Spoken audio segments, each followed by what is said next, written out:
ज्येष्ठ गौरीचे आवाहन करीत घरोघरी सोनपावलांनी आगमन।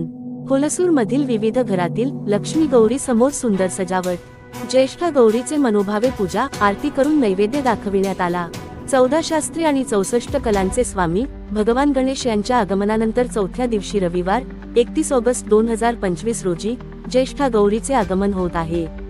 रविवारी आवाहन, सोमवारी पूजा आरती, पंचपक्वान्नांचे नैवेद्य व पानांचा विडा देण्यात येते आणि मंगळवारी गौरीचे विसर्जन होणार आहे।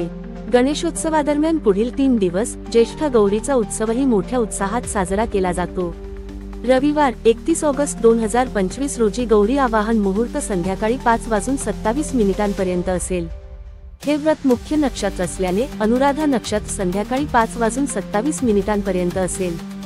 सोमवारी सायंकाळी पूजा आरती करून पंचपक्वान्नांचे नैवेद्य दाखविण्यात येते व मंगळवारी दिवसभर सुवासिनींनी गाठी घेतल्यानंतर सायंकाळी ज्येष्ठ गौरीचे भावपूर्ण वातावरणात वर्षभर आर्थिक समृद्धी ठेवण्याचे आशीर्वाद मागत विसर्जन करण्यात आले। होलसूर येथील विविध घरातील आकर्षक विद्युत रोषणाई सह अनेक साज शृंगार केलेल्या गौरी लक्ष्मी डेकोरेशन पाहण्यासाठी मंगळवारी घरोघरी सुवासिनींनी हळदी कुंकवासाठी महिला दिसून येत होते। होलसूर येथील चंद्रकांत मोरे यांच्या घरी लक्ष्मी गौरीच्या समोर मंगळवारी रात्री जय हनुमान मंदिराचे भजन मंडळींच्या वतीने सुंदर भजन करण्यात आले।